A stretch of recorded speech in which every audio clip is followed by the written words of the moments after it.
If you'll just turn these off at any point, you'll just hold down the button until the color changes. Okay. Yeah. Hello, everybody.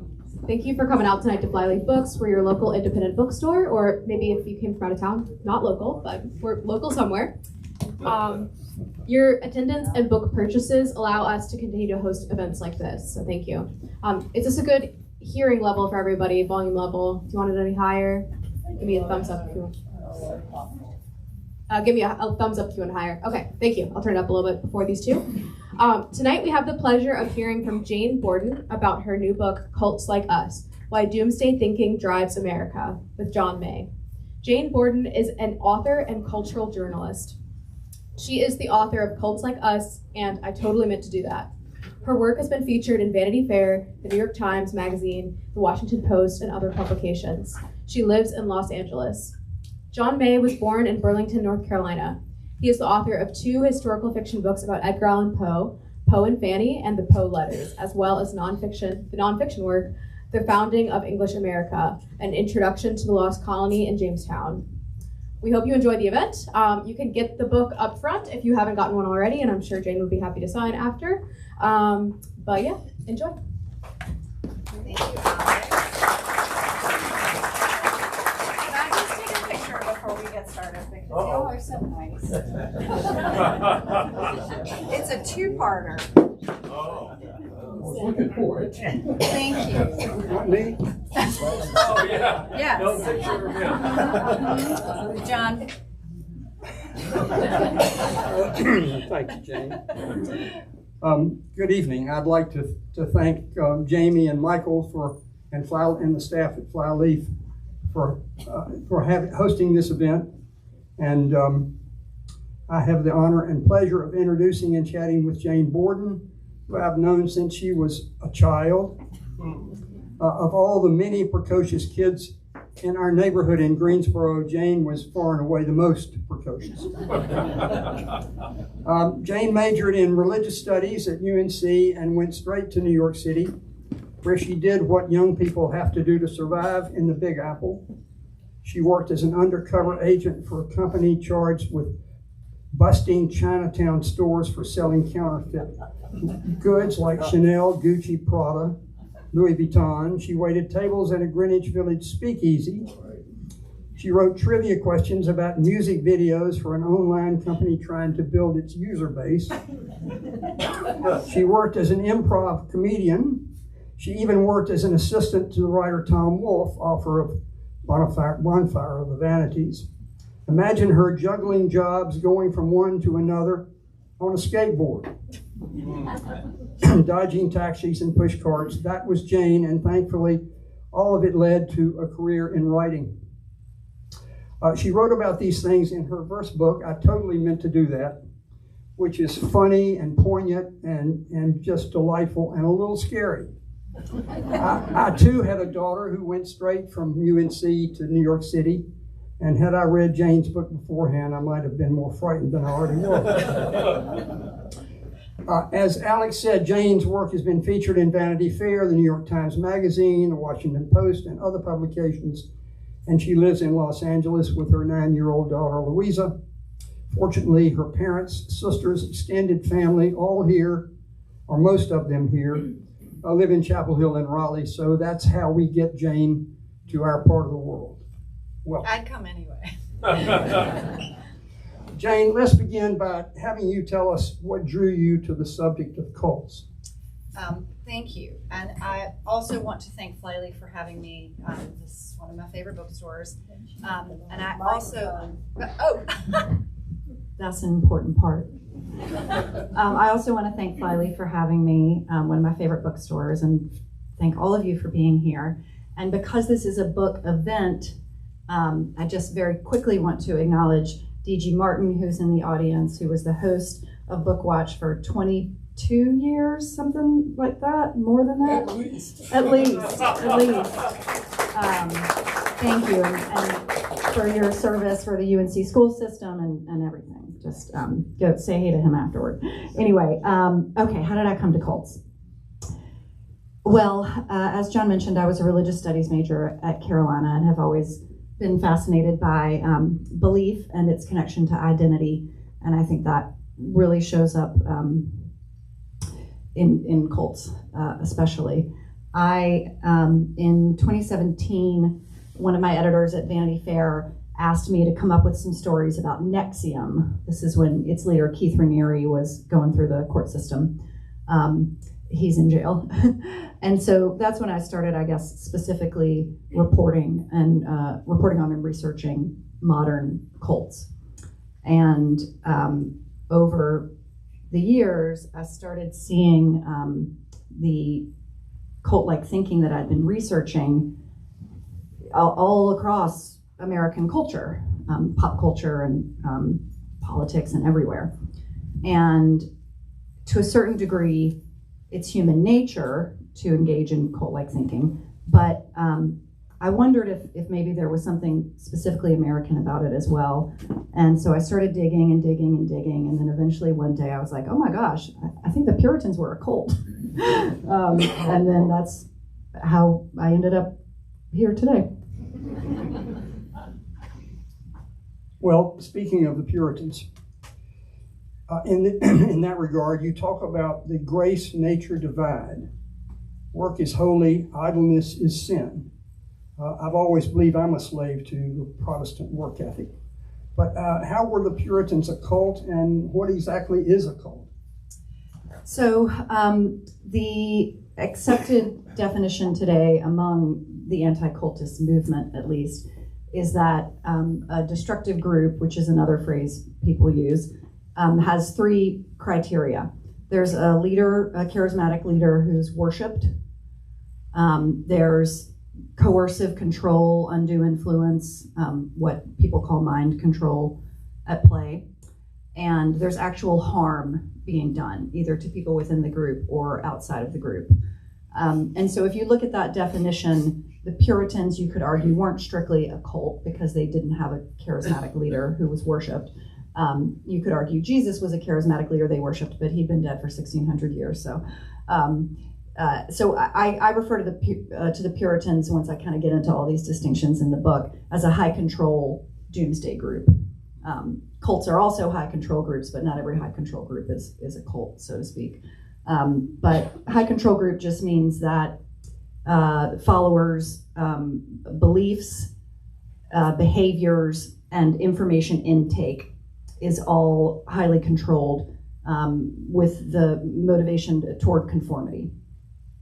And the Puritans, particularly in the second and third generations, as the church magistrates amassed more control and power, became very eager to hold on to it.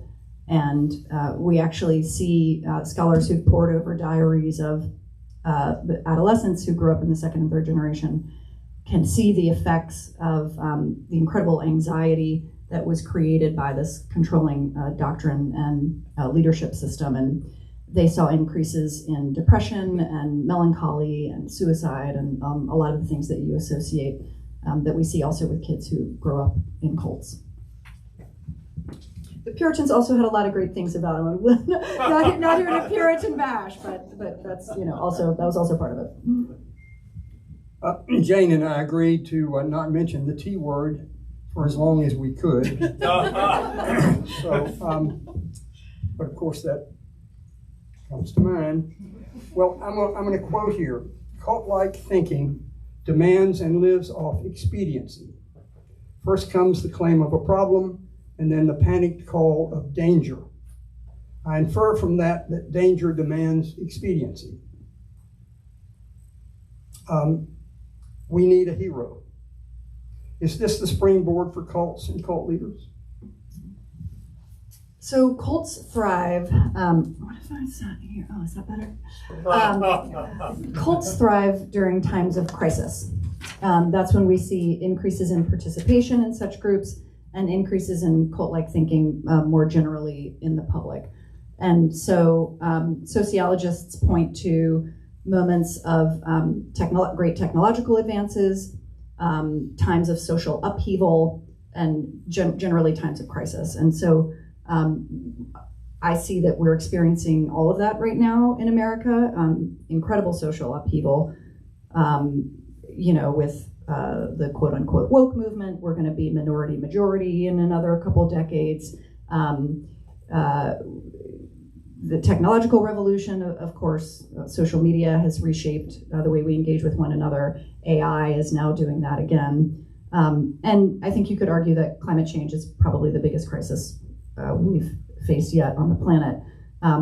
I would argue that an even more pressing crisis in America specifically is that a majority of Americans are chronically under-resourced as the income gap grows. And so I think all of this is leading to the increases in cult-like thinking that we're seeing. Cults have always been around, they've always been popular, they always will be. It's part of our DNA. We like to be in groups, and I think the more individualized society becomes, the more the pendulum wants to swing back toward that kind of group engagement. But we are in a golden age of cults right now in America. We are seeing an uptick. The estimate is, I think, 10,000 such groups in America currently. And you say that cults and conspiracy theories are kissing cousins. How is that? They have a lot in common. They have a lot of DNA in common. Conspiracy, the tendency toward conspiracy thinking is something that has stayed with us because it helped us during evolution to stay alive. Being able to perceive patterns, being able to perceive alliances, these are all things that helped you stay alive, 150,000 years ago. And so the remnants of that are with us, and sometimes now we see threats where there aren't any, or we see patterns where there aren't any, we see alliances where there aren't any. Of course, all conspiracy theories also have a kernel of truth to them. And I see in America that we have a specific brand of conspiracy theory that also, in my eyes, has three criteria. There's a powerful, unfathomably powerful group running everything. They're brainiacs, and they're out to get good, simple folk. And by golly, there's something we can and will do about it, because we're Americans and we rebel against authority. And so I kind of trace those qualities of the American conspiracy theory through some of the biggest ones we've experienced in our history. Was that the question? Good job. I like a star. I like to get a star. You went in a couple of directions that surprised me. And one of them was this large group awareness training. And I'm quoting, "When salvation is for sale, we are buying." Like most people in business, during my career, I took many courses and many self-help courses, some that were fabulous, like Jerry Bell here at Carolina. I took several of his. But then I did some that were a little hokey, like the Jose Silva Mind Control. Why are we such suckers for this? Intrinsic to all doomsday thought, which is at the heart of almost every cult, is the idea of salvation.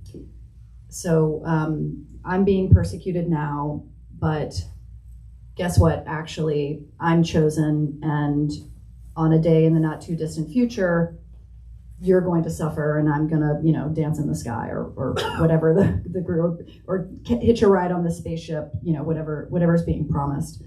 And I see that threaded through the self-help movement. I see it threaded through public relations and advertising. I see it threaded through the sales economy, the sales and consumer economy that America thrives on. And one of the anecdotes in the book that I get into is around Edward Bernays and the development of public relations. Some of you probably know Eddie Bernays. He was Sigmund Freud's nephew. And his big contribution to American history was that he went to Europe and learned everything that his uncle was doing and brought it back and said, I can use this to get people to buy whatever I want them to buy. And so at the time, advertising was more or less geared around the idea of things you might need. Hey, look at this thing I'm selling. You might need it. Do you need it? It was a little messier than that. But what Bernays did is he said, instead, I'm going to create in you a desire, and then I'm going to show you the thing that you desire. And this happened at a time when the economics in America were being driven by consumption. So we were overproducing. This was in the 30s, I think. I'd have to check. We were overproducing, and people in leadership were like, what do we do with all this overproduction? If we scale it back, that's bad for the economy. What if instead we can find a way to get the public to buy more than they need? And so they saw what Edward Bernays was doing, and it was a match made in heaven. And I think that it really fueled our continued over-reliance on the consumer marketplace to fuel our economy. So PR and this idea, and often Bernays was relying on our latent desires and, to my mind, latent indoctrination into the doomsday thinking of our country's founders. So what's being offered is some kind of salvation. So, I mean, you can pick kind of any example of Rogaine, right?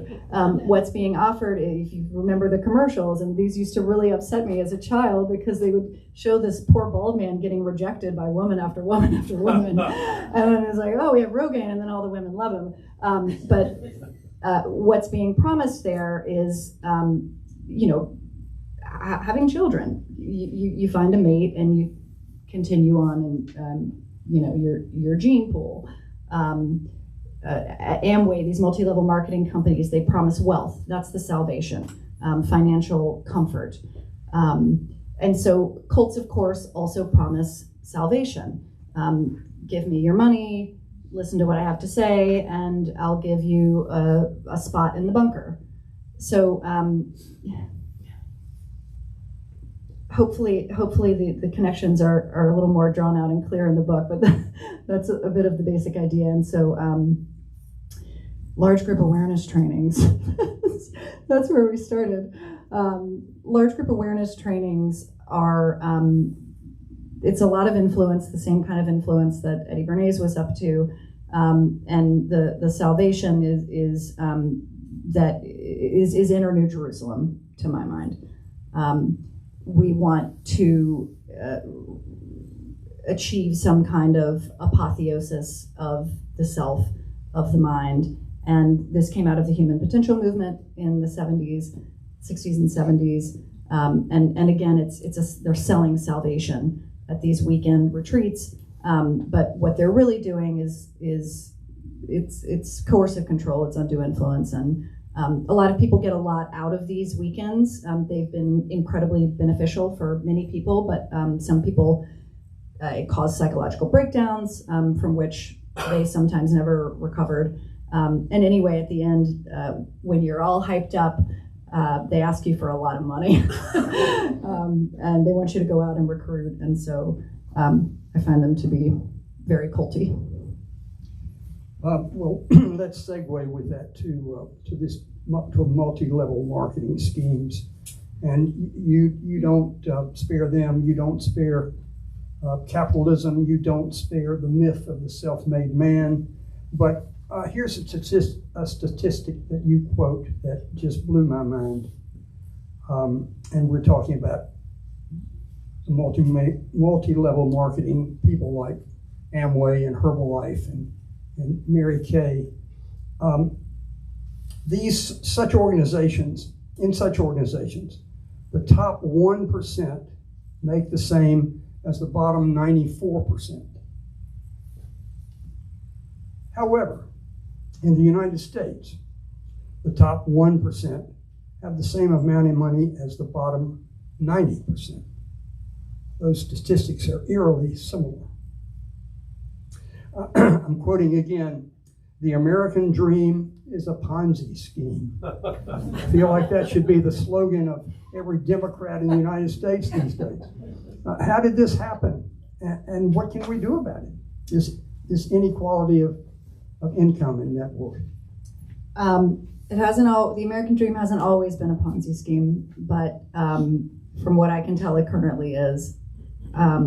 This traces, according to my research and opinion, to one of the foundational Puritan ideas around work. They believe that work is holy and that the best way to glorify God is to work as much as you can. And the Puritans and the Pilgrims were very generous groups. And there was a lot of talk about giving to your neighbor, whether or not you thought they would pay you back. Give, it's your duty. But over time, we see that this belief in work as holy began to pervert that more equitable ideology. In fact, it was, I'm forgetting which Puritan character said by the, however many decades later, that religion begot prosperity and the daughter devoured the mother.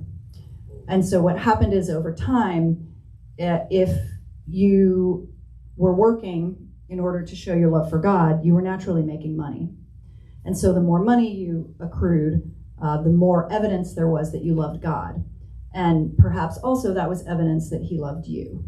And so acquisitiveness in and of itself became part of the American marketplace. And this fueled, by the way, incredible success. As traders, the Puritans dominated the Atlantic within like a decade or something. I mean, it was crazy how quickly they became successful, and made their investors back in England a lot of money. And so I mentioned the myth of the self-made man, and the Gilded Age was a time, especially when we see the wealthy being worshipped. And I think that's a tendency we have in America, is to worship the wealthy. And the flip side of that is that if wealth is a sign of election, as they would say, of being among the chosen, then poverty must be a sin. And we see this also throughout American history, the idea that the poor should not be helped because clearly they've been assessed by God and deemed unworthy. And we see this, for example, in welfare to work programs, which studies show are not effective. Welfare to work programs don't actually pull people out of poverty. In many cases, they push them deeper into poverty. But it makes sense to the way we think that in order to get any kind of help, you have to be working. In fact, it's education and skills that pull people out of poverty. And of course, it's hard to go to school if you're having to meet these work quotas. At any rate, there's a lot more to that. But I see in multi-level marketing the way that this ideology within us all is manipulated in order to exploit people. MLMs prey on people who have lost their jobs and are down on their luck and are desperate, in the same way that cults prey on people who are desperate, who it's often when you've lost a family member, or you've been divorced, or you've moved, times where people are isolated and lonely is when cults go after them. And what happens in MLMs, as I'm sure many of you know, is that the system is designed for you to fail. So if you fail in an MLM, you're actually succeeding, because that's what you're designed to do. Because the money that you're spending in order to get this product and to try to recruit people is just moving up the chain. It's a wealth redistribution system. And I believe, and there's a lot more argument of this in the book, that currently capitalism in America has grown so far from its roots that we're engaged in this wealth redistribution system, and it's been able to occur because we worship the wealthy and believe sinners, the poorer sinners. Grim. Can I go to number 3 now? So the book's really fun, you guys. it's really fun, I promise. And funny, actually. There's a lot of humor in this book, and it really is Jane's wonderful sense of humor, and I'll give you a couple of examples. God wanted us to be good and happy. That's why he invented cat videos. By this point, my head is tweaking and armpit sweating because this stuff excites me more than Adderall. One more. I feel like we are on one of those gravitron rides at the fair in which the centrifugal force pins you down helplessly against the wall, and just when you think it can't get worse, some kid barfs. So Jane's right. It's a great read. All right, I'm going to go to a question that's going to evoke the T word, I'm sure. When you speak of a strong man or superhero, a name pops to mind that we tried to refrain from mentioning, but you say that 26% of the U.S. population are highly right-wing authoritarians. This is a study from 2021. And the American monomyth. What do you mean by the American monomyth? So I found this fascinating book called The American Monomyth by a couple of scholars out of Iowa. In the late 60s, they got together and were trying to, and they were shocked by the violence of the Vietnam War. And they were trying to figure out how could the American public be stomaching this violence. And so they started poking around and looking at popular culture, and they discovered what they named the American monomyth. And it's something we see in so much TV and film. It's going to be impossible for you not to see it now, but the basic storyline is that a small Edenic-like community is under threat, and the government and police are unable or unwilling to help. But then out of nowhere comes an outsider or a loner who saves the community through violence. And it's violence with scalpel precision.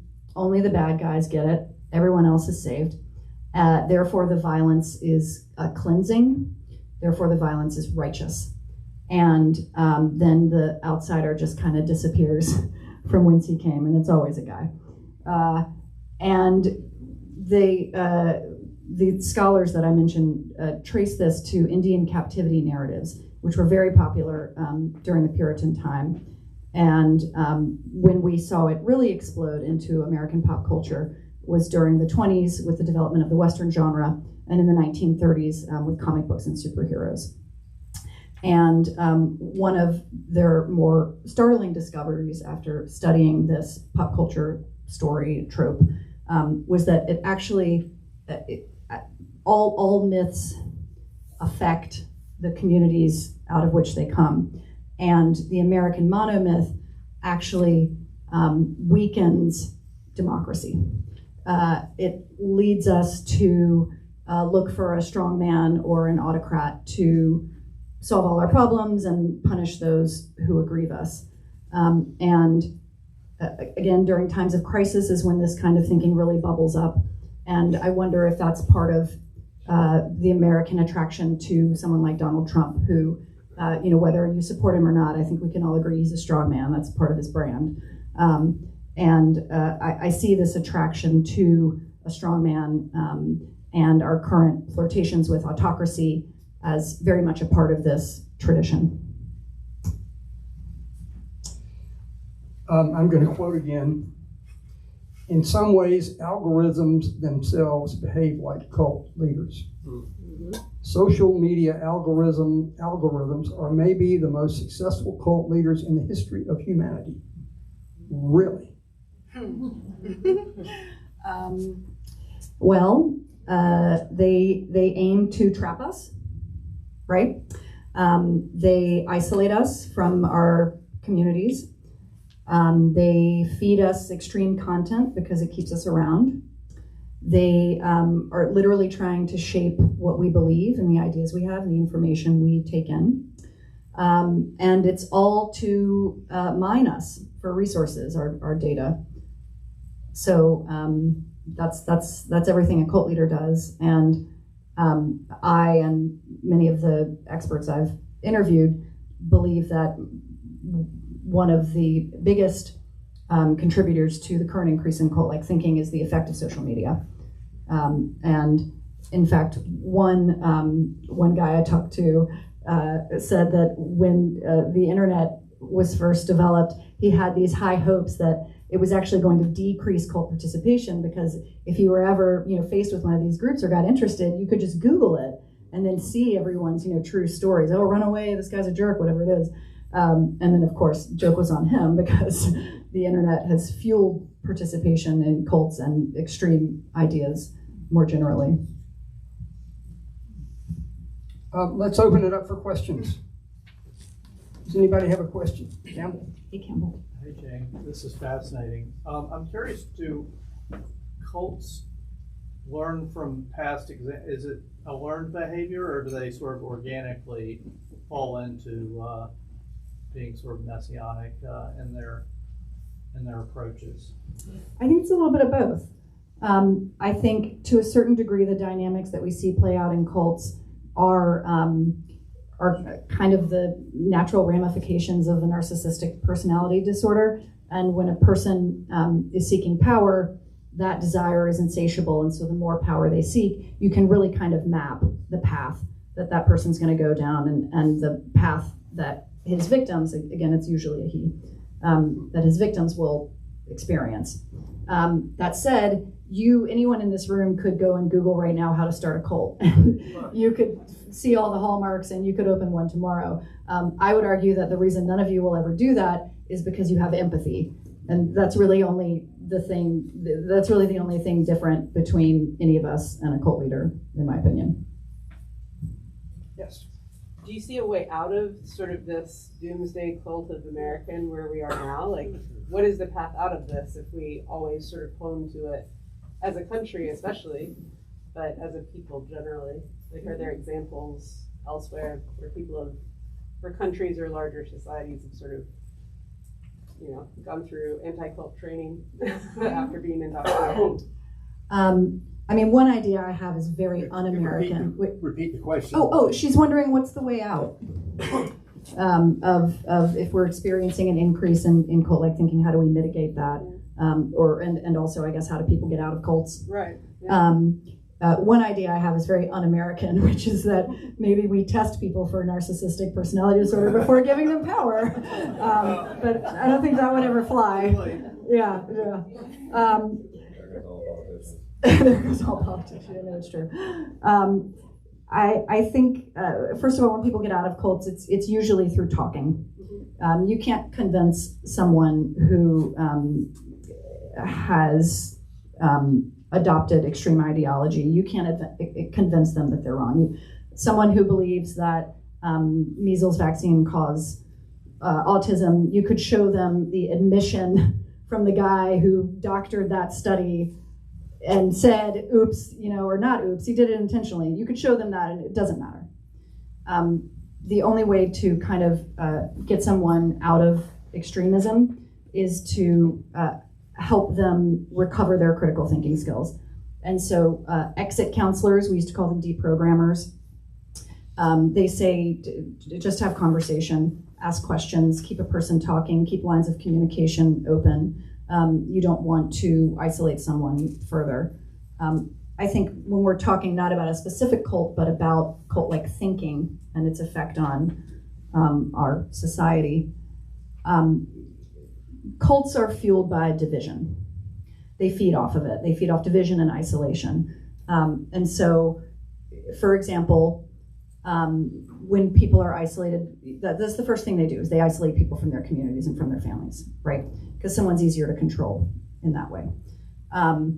I think the more we can bridge divides among one another, the more we can get through this and get out of it. My friend George Ragsdale and I, back in 2016, tossed around the idea of starting a podcast where we have people with opposing views just sit down and talk, and I think maybe we should talk about that some more. I think that'll go a long way. I also think bridging the divides within us. So I interviewed a woman named Jessica Joan who had been in NXIVM, and she was actually one of the people who helped take him down. And she perceived what was happening before most everyone else did. And I asked her, how? Why didn't his indoctrination work on you? And she said she had grown up with a lot of trauma in her childhood, and so she had done a lot of therapy and work to reconnect with her gut and her intuition, and that really helped her become a functioning adult.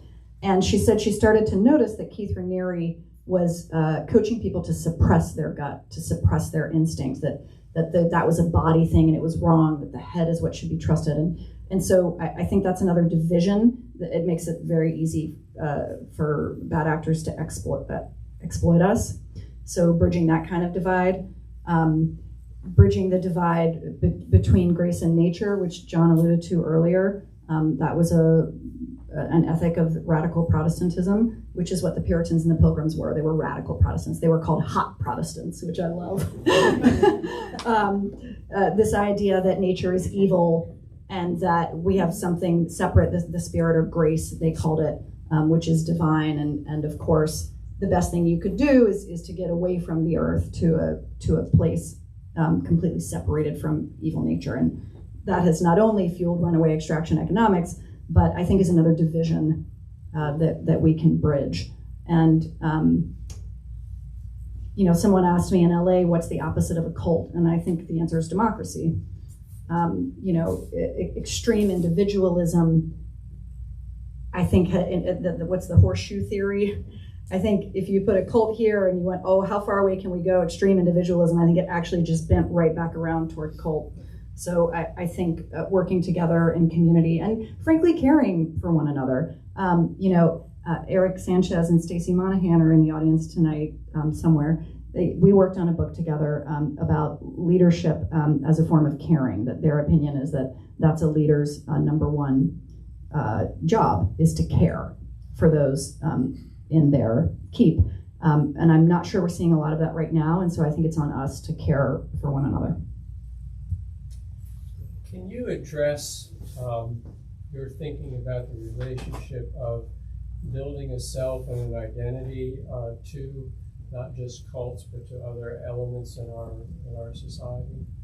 People walking around without a sense of self, and how a cult fills that void. Yeah. So part of the reason that California has had such a rich cult history is because it was historically unchurched, which just means that the major churches didn't get a foothold out in California until much later. And particularly historically, people got a lot of their sense of self from churches. That was the kind of the dominant community of the time. Of course, America is much more secular now, but we still look for communities. And I think that's because we get our sense of self from community. We're social creatures. We evolved to be in social groups, and studies have shown that we will always believe what our group believes if given the choice, no matter how extreme. The idea is because we evolved to hew toward the herd, because if you get kicked out, you die, right? That's how it was for hundreds of thousands of years. And so I'm very interested in the push and pull between identity and group participation. And I don't know where the line is, but I wonder, and I think this is a line I eventually took out of the book, but I wonder if they're one and the same. Thought experiment for another time, perhaps. Yes, Nancy. Did you find, or throughout history, has the United States been more prone to cult tendencies, or is it been kind of a human nature thing? A little bit of both. It's always there. It's always bubbling around. There have been times when there's been a surge. The 60s and 70s were probably the one we would all think of. And I found some really interesting scholarship that suggests there's a connection between these spikes in cult participation and cult-like thinking in conjunction with surplus populations. So the idea being that when there are so many more people suddenly trying to find a place in society, that there's not a place for everyone to go. They all can't find jobs, or in the case of China, following the one-child policy, when there were so many more boys born than girls, eventually they couldn't find mates, they couldn't find women.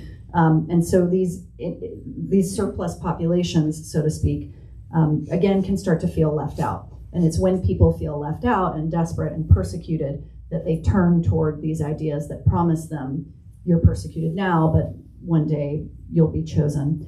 And so during the 60s and 70s, that was the baby boomers. People point to, I believe right now, we're going to see increases as a result of workplace redundancies from AI or Doge cuts. People point to Nazism as a millennial movement. So millennialism is kind of another scholarship word for a doomsday group. Marxism is considered a millennial movement. Nazism is considered a millennial movement. And people point to the rise in Nazism as a result of surplus populations in Europe that suddenly could no longer flood into America because of the Great Depression. And so there's an interesting connection I see there between the spikes. One more follow-up, and this is maybe not a cult, it's more of a movement, but it's fascinated me. Furries. Are furries a cult? Nancy, I'm going to need you to tell everyone what furries are. Furries. I'm going to need you to tell everybody what furries are. Does everybody know what furries are? No.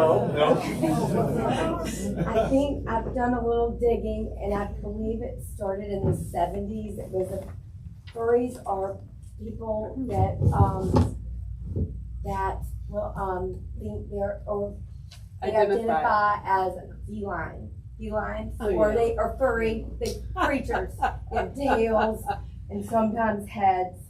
It looks like a costume, but that's how they identify as a furry. And I think it started in the 70s and it kind of went back under, and it's come out again. And I've run into a few furries. Like in the mermaids in the whale. At the jumpy place where we take the kids. I've seen something. Yeah, Jumping furries. And I just wondered if it's probably just a movement or a fad. But I wondered if it was a cult. I think the distinction between a lot of extreme groups out there is often hinges on whether or not a charismatic leader has come around and taken a power grab.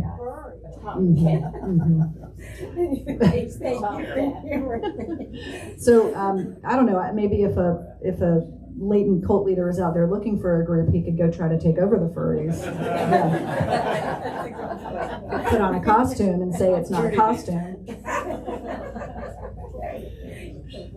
Yes, Jen. So a lot of cult leaders have been men. And I was turned to the mother god when you wrote about that, and then it was a woman. And so I mean, I'm just curious, kind of why has it been more men, or why have I heard more about men leading? Do you think? And why and how? So follow up too is like, and how did she do that? How did she do that? Yeah. Well, in the first chapter of the book, I profile a female cult leader, Elizabeth Clare Prophet of Church Universal Triumphant.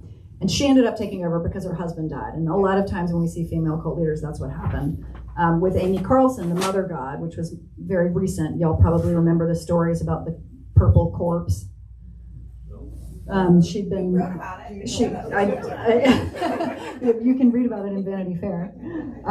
She was taking colloidal silver because she believed it was a panacea of sorts. This was kind of a healthcare cult, in that a lot of people who joined found her because they've been screwed by the healthcare system and were just Googling how to cure themselves and landed into her extreme web of extremism.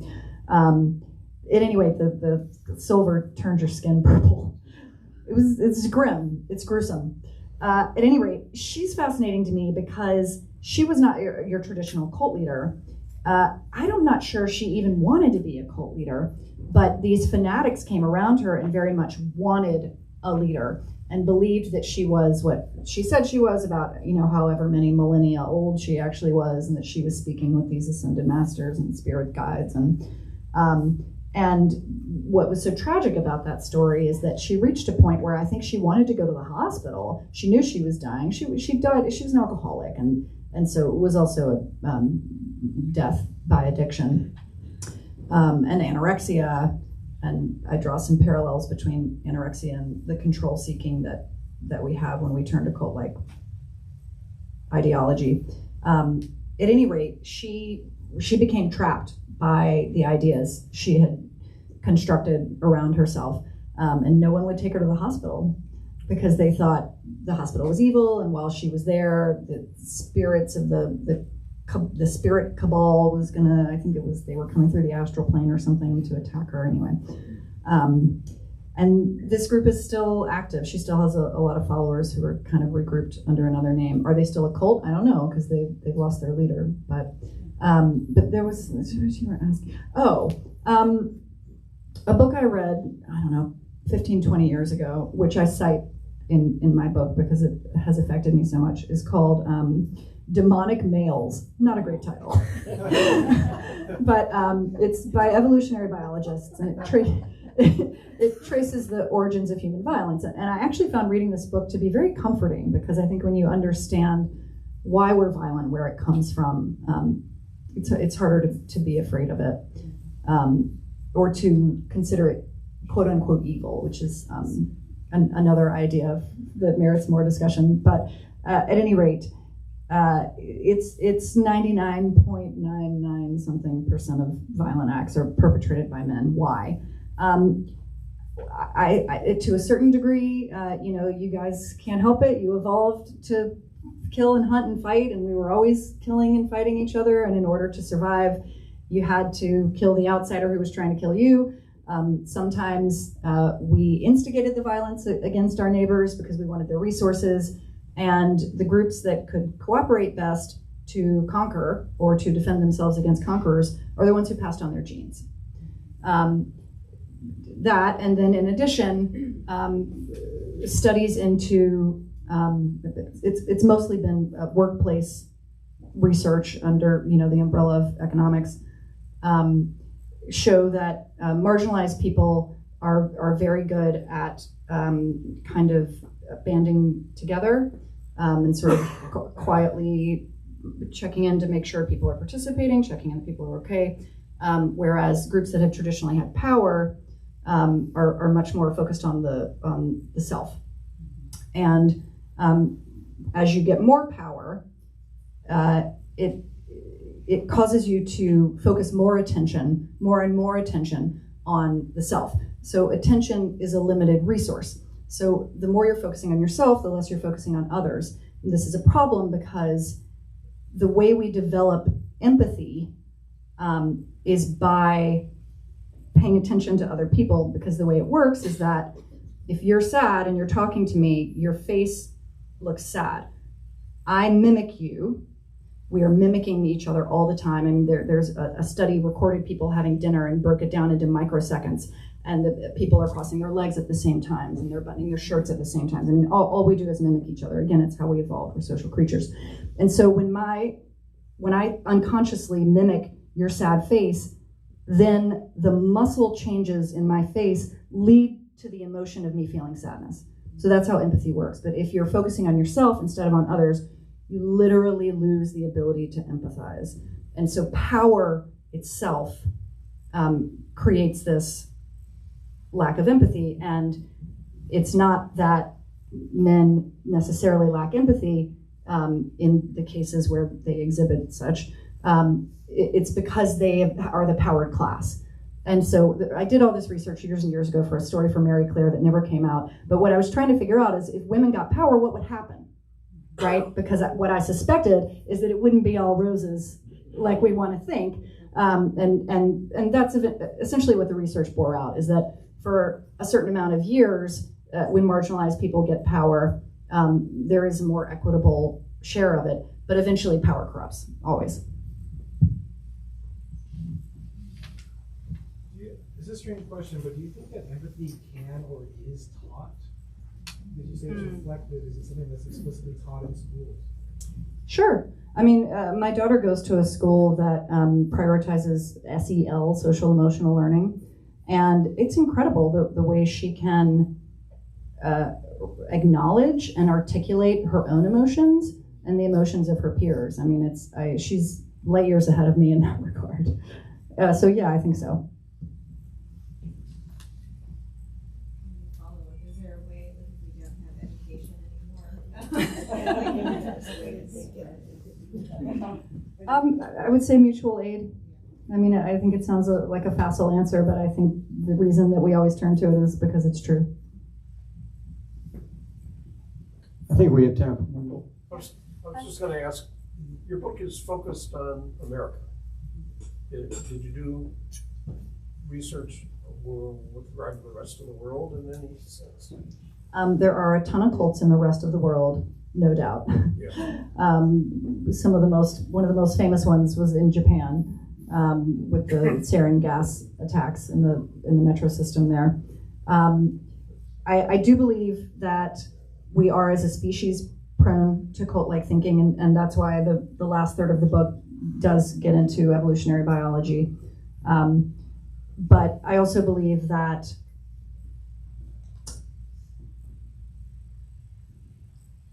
here's an example. When the Puritans set up shop in Massachusetts, it was a culture of punishment, and extreme punishment. I mean, you guys, the pillory and the stocks and the bilbo, and you would stand up on a cart with a note pinned to you saying what you had done wrong, so everyone could come up and throw stuff at you and criticize you about it. And this was also going on in England. So the punishment, the culture of punishment, wasn't necessarily different in practice than it was in England at the time. The difference is that there really wasn't that much crime in New England. And so why was it still going on is the question. And what I believe is that the doomsday ideas of our founders set a foundation in America that other countries didn't have because they had more history. They predated monotheism, even for the most part, probably exclusively. I don't know, I'd have to look at a map. And so that was kind of the thesis that I started trying to pick apart. And everywhere I looked, it bore fruit. That these ideas, that it's not just about quote unquote cult participation, the existence of cults. It was the larger ideology really being spread through American culture writ large, secular culture, so to speak. And so that's, I think, the distinction. Jane, let me ask one question to wrap this up. I totally meant to do that.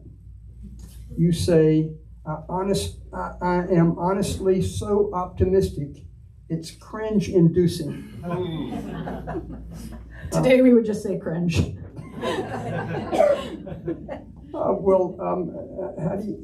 you as optimistic today as you were?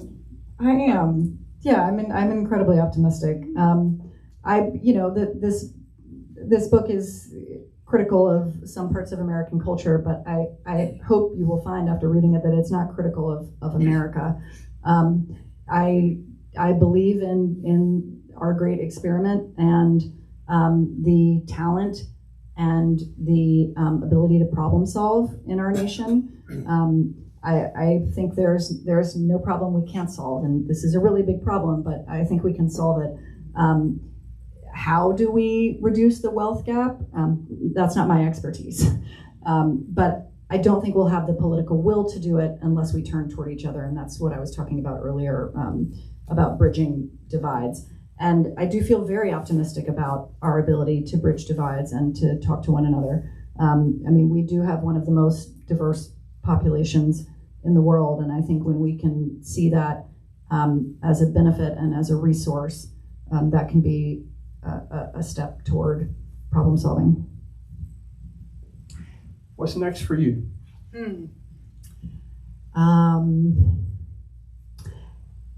I don't know that this will be my next book, but it's the thread I'm starting to pull, and we'll see where it leads. I'm very interested in why we worship other humans. Case in point today being celebrity worship, or Beatlemania, or the way people used to respond to kings in the 1500s, and the heart palpitations that. I'm curious as to why we have that physical and psychological response. Because I suspect if we still feel that way, then that means it served us in some way 100,000 years ago. And so how does it serve us, and does it still serve us? I don't know. I'm currently interested in that.